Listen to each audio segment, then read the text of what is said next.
Waouh!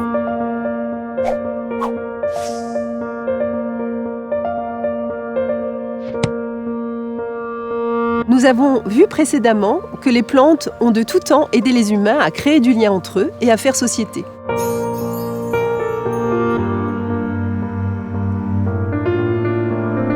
Dans cette vidéo, nous allons maintenant vous présenter 3 plantes qui sont utilisées actuellement par l'homme pour se faire du bien, que ce soit pour leur aspect ou leur fragrance. Nous allons prendre des exemples de plantes emblématiques qui accompagnent l'homme depuis des temps très anciens. Certaines de ces plantes ont été domestiquées par les humains qui ont fait des croisements avec des espèces sauvages. C'est pourquoi on ne va pas parler d'une seule espèce, mais plutôt de nombreux hybrides. Tout d'abord, la rose, c'est la reine des fleurs et elle est utilisée par l'homme depuis l'Antiquité. Elle appartient au genre Rosa et à la famille des rosacées qui vous sera présentée dans une prochaine vidéo. Le genre Rosa comporte environ 150 espèces qui vivent à l'état naturel dans l'hémisphère nord et en général ce sont plutôt des arbustes. Vous connaissez peut-être Rosa canina, qu'on appelle aussi communément églantier. Elle a des feuilles composées de plusieurs folioles et sur ses tiges on trouve des aiguillons. Ces expansions pointues sont un moyen de défense très efficace contre les prédateurs qui voudraient attaquer la plante, manger la plante. Distinguer les différentes espèces du genre Rosa est un exercice difficile, même pour un botaniste averti. On doit souvent faire appel à des critères microscopiques, comme par exemple la présence de glandes sécrétrices sur les feuilles. Les fleurs sont dites simples, c'est-à-dire qu'elles ont 5 pétales libres, comme la majorité des roses sauvages. Elles sont pollinisées par des insectes, comme les bourdons. Le fruit est complexe. Il s'agit d'un faux fruit qui est formé à la fois par l'ovaire et également par la base du réceptacle floral. Depuis l'Antiquité, à partir d'une dizaine d'espèces de roses sauvages, l'homme a fait des croisements et on a actuellement plus de 30 000 hybrides de rosiers cultivés. Contrairement aux roses sauvages, ces hybrides ont le plus souvent de nombreux pétales. Et ça, c'est un caractère qui a été sélectionné par l'homme, en grande partie pour des raisons esthétiques. Aujourd'hui, les roses ont 2 usages principaux, l'ornement et la parfumerie. Des roses particulières, Rosa centifolia et Rosa damascena, sont utilisées par l'homme depuis des centaines d'années pour la production d'huile essentielle à destination de la parfumerie et de la cosmétique. Pour produire cette huile essentielle, on va le faire par hydrodistillation, c'est-à-dire qu'on va faire bouillir les pétales dans de l'eau. Les produits odorants vont s'évaporer et on va les recueillir grâce à un alambic. L'huile essentielle de rose est un produit très cher, ce qui fait qu'il est quasiment uniquement utilisé dans les parfums de luxe. La majorité des cultures de roses ne se fait pas en France, mais ces dernières années, certains producteurs, en particulier dans la région de Grasse, se sont remis à cultiver des roses pour la production d'huile essentielle. Les roses sont aussi utilisées pour l'ornement dans les jardins et pour la production de fleurs coupées, qui représentent le marché le plus important du point de vue économique. L'essor de l'hybridation des rosiers a surtout été importante au XIXe siècle, surtout au moment des échanges qui ont eu lieu entre des régions comme la Chine, qui est le centre de diversification du genre Rosa, et l'Europe. Cette hybridation se poursuit et actuellement on a encore en France et de par le monde de très nombreux obtenteurs de rosiers qu'on appelle aussi des rosiéristes. Les caractères les plus travaillés par les rosiéristes sont bien sûr la résistance aux maladies, mais aussi ils essayent d'avoir des roses qui produisent plus de parfums, ce qui n'est pas encore le cas de tous les rosiers et en particulier ceux qui sont destinés à la fleur coupée.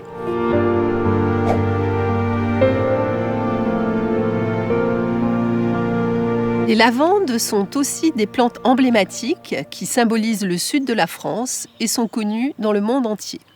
Elles appartiennent toutes au genre Lavandula qui comporte environ 40 espèces et on a aussi plus de 400 variétés qui ont été sélectionnées par l'homme. Elles font partie de la famille des Lamiacées qui vous sera présentée dans une prochaine vidéo. Les feuilles sont simples et elles sont recouvertes de petites glandes sécrétrices qui renferment l'huile essentielle. Quand on froisse les feuilles, on fait éclater ces glandes et les composés odorants, l'huile essentielle, s'échappent. Les fleurs sont irrégulières avec 5 sépales soudés, 5 pétales également soudés en 2 lèvres. On a une corolle bilabiée, comme chez les autres lamiacées.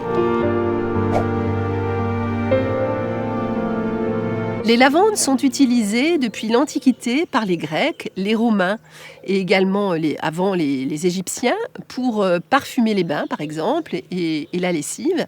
Et d'ailleurs, lavandula, ça vient du latin lavare. Les parties qui renferment l'huile essentielle sont présentes sur toute la plante. Ce sont les petites glandes sécrétrices, mais elles sont très abondantes sur les sépales. Et en fait, pour l'huile essentielle, on va quand même récolter toute l'inflorescence. Pour la production d'huile essentielle, on va utiliser plusieurs variétés. D'abord, la lavande fine, Lavandula angustifolia. Donc, c'est une plante qui est native des montagnes de Provence et qui va être plutôt cultivée en altitude, au-dessus de 600 mètres. Son huile essentielle est d'une très bonne qualité et on va l'utiliser essentiellement pour les parfums de luxe. La lavande fine est utilisée en aromathérapie et elle aurait des propriétés relaxantes.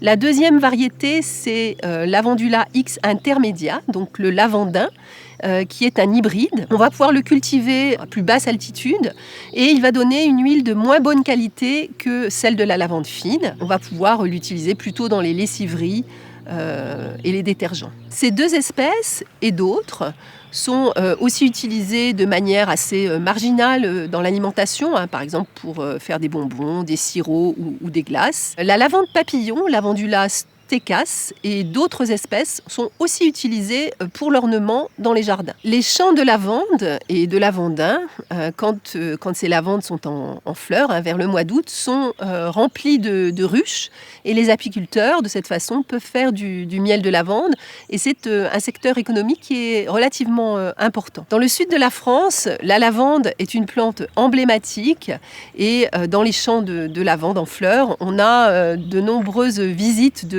touristiques, avec des cars entiers de touristes qui sont déversés dans les champs. L'huile essentielle de lavande fine a une AOP, c'est un label de qualité qui a été créé pour protéger cette huile essentielle française. Les cultures de lavande et de lavandin occupent quand même un espace agricole qui n'est pas négligeable, avec plus de 25 000 hectares qui sont utilisés pour la lavande et surtout pour le lavandin. Néanmoins, la culture de lavande fine ne cesse de décroître, surtout à cause d'une maladie qui s'appelle la maladie du dépérissement, qui est due à la fois à la sécheresse, mais aussi à une attaque par un insecte qui véhicule une maladie. En France, on produit quand même plus de 1300 tonnes d'huile essentielle de lavandin et environ 100 tonnes d'huile essentielle de lavande. Et cette lavande reste quand même une des premières plantes aromatiques et médicinales françaises.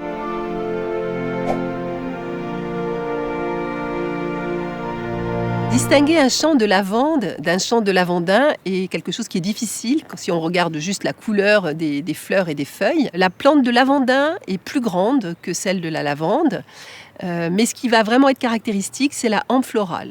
Celle du lavandin a une forme de trident avec un épi central et 2 épis axillaires, alors que celle de la lavande n'a qu'un seul épi. Et si maintenant on regardait un peu chez nous ? Sur une table ou sur une étagère, on trouvera peut-être une orchidée aux fleurs extravagantes comme celle-ci, achetée chez un fleuriste ou dans une jardinerie. Il s'agit des plantes en pot les plus achetées sur la planète, le genre Phalaenopsis, un des nombreux hybrides du genre Phalaenopsis. Mais le genre Phalaenopsis, contrairement à ce qu'on peut penser, c'est un petit genre d'orchidées qui compte à peu près 80 espèces qui ne sont présentes qu'en Asie tropicale. C'est néanmoins le genre géant de l'industrie horticole.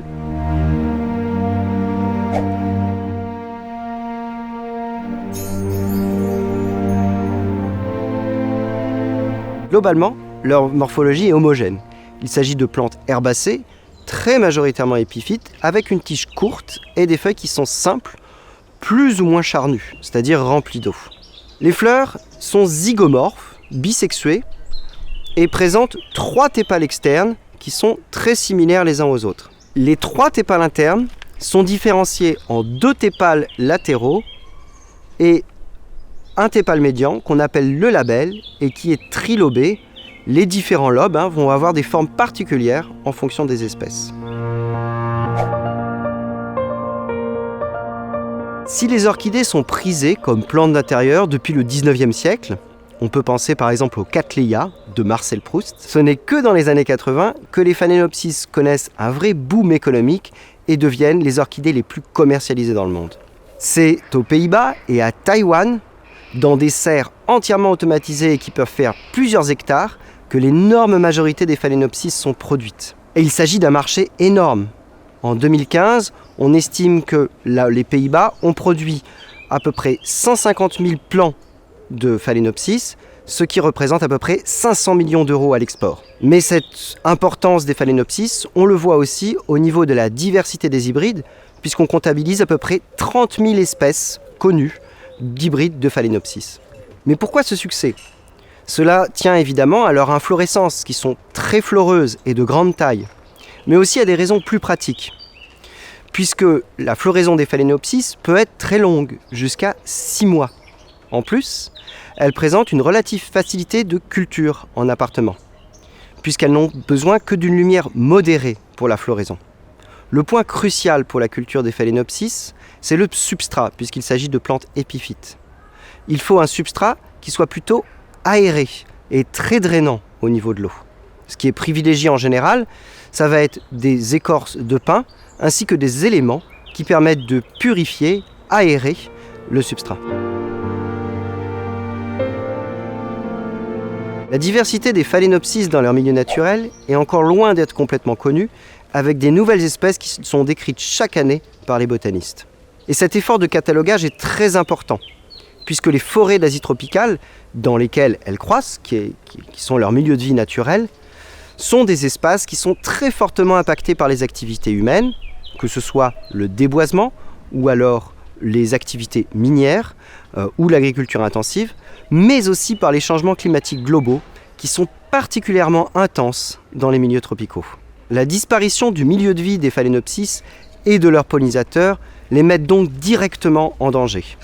Et ce n'est pas tout, puisque la beauté de leurs fleurs s'est aussi retournée contre elles. Des populations entières ont été décimées par des collectionneurs ou des horticulteurs peu scrupuleux, amenant des espèces au bord de l'extinction. Certaines ont même disparu du milieu naturel. Si plusieurs espèces de Phalaenopsis bénéficient d'un statut de protection, on peut craindre que ces beautés fragiles ne soient connues dans le futur, hélas, que par les hybrides que l'on a chez nous en pot.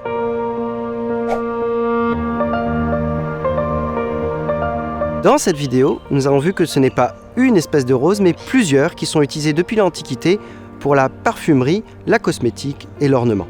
En fonction des époques, les hybrides utilisés et les techniques d'extraction des huiles essentielles ont évolué.